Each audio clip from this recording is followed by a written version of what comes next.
apprendre à des commerciaux à identifier quel est l'apport de valeur chez le client, c'est quelque chose qui est vraiment important. Et les outils qui nous a permis qui nous a inculqués, nous permettent, je dirais, d'identifier ça avec le même langage entre nous et du coup de partager le diagnostic et ainsi me permettre de faire la prise de décision de l'investissement de la relation sur le client plutôt que sur le client B, compte tenu de ce que les commerciaux identifient chez ce client. Parce que moi je travaille énormément à partir d'un référentiel. Sans référentiel, rien ne se fait. Et à partir du référentiel, en gros, il faut bien le comprendre et surtout bien être capable de l'encoder. C'est pas parce qu'on a un référentiel que tout le monde comprend la même chose. Au niveau des commerciaux, sur des nouveaux montages aussi, il y a depuis quelques mois une évolution notable où à affaires identiques, on arrive à vendre des projets 20 à 30% plus chers. Donc ça, c'est intéressant de le noter, y compris chez les commerciaux qui étaient les plus récalcitrants à la pratique de la méthode Lorinet. Donc ils sont même d'accord pour dire que sur le principe, ils sont contre les recettes, sauf pour la recette Lorinet. Voilà, donc je vous le signale au passage. Non, parce que, comme Marie a dit, on est plus cher qu'avant, ok. Mais la façon de le présenter, on est peut-être un petit peu plus cher que nos concurrents, puisqu'on ne sait pas trop, parce que finalement, on ne se focalise plus du tout sur les concurrents, on se focalise sur nous, sur ce qu'on peut apporter à nos clients, nos prospects. Voilà, donc... justement, changer de métier. Changer de métier, non, puisque j'avais toujours les clients, mais une autre approche est d'être beaucoup plus avec les clients plutôt que face aux clients. Donc on est plus un partenaire qu'un simple fournisseur. Donc même au niveau relationnel, c'est plus sympa. On a des gens qui s'ouvrent alors que quand on propose juste un produit et une société, voilà, les gens sont fermés. Comment vous avez fait cette migration ?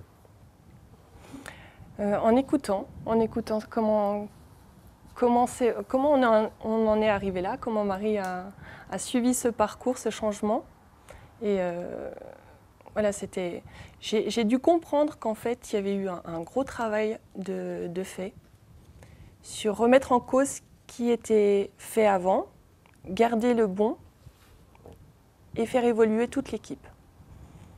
Quand je suis arrivée, avant, c'était les commerciaux qui vendaient et les développeurs étaient dans leur coin. Alors que là, toute l'équipe est impliquée. Le souci commun, c'est la satisfaction client. C'est répondre à des besoins. Donc là, c'est une stratégie interne qui implique chaque salarié. On est tous à l'affût de la moindre information pour pouvoir être plus performant. On a une équipe très performante avec un savoir-faire énorme.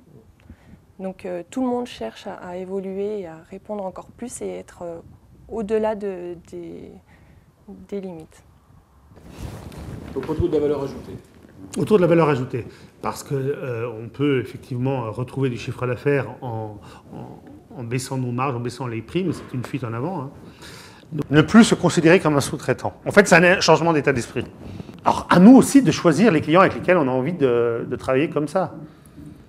Nos équipes techniques sur la mise au point de nouveaux process, et là, on arrive à vendre de la prestation. Sans garantir le résultat, parce que bon, souvent, c'était... le problème qu'on avait, c'était autofinancement, et si on n'arrivait pas au résultat... Les discours, elles sont plus seulement un argument commercial, elles sont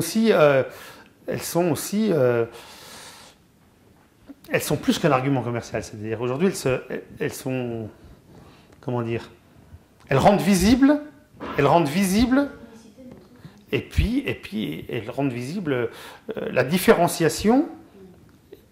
Elles nous permettent aujourd'hui d'aborder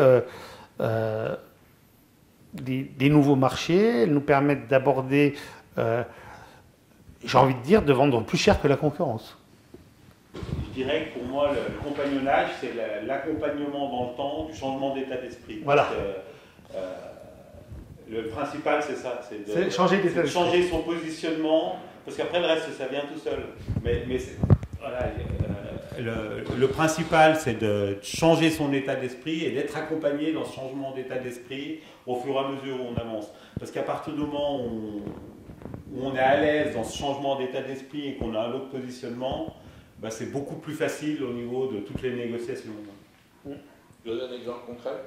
Le client est intéressé par notre offre et est venu nous visiter sur ce client, et cette préparation de visite a vraiment été un atout. Et c'est vrai que c'est assez particulier pour le client parce qu'il n'avait jamais vécu ça. Il a discuté avec les techniciens directement sur les machines qui expliquaient notre valeur, la stratégie. Voilà. La stratégie d'entreprise, dite par les salariés. Voilà, et ça fait partie aussi des apports. L'autre chose, il faut que ce soit fluide et que ce soit transmis au niveau de l'entreprise. Et c'est vrai qu'au niveau des salariés, ils apprécient aussi.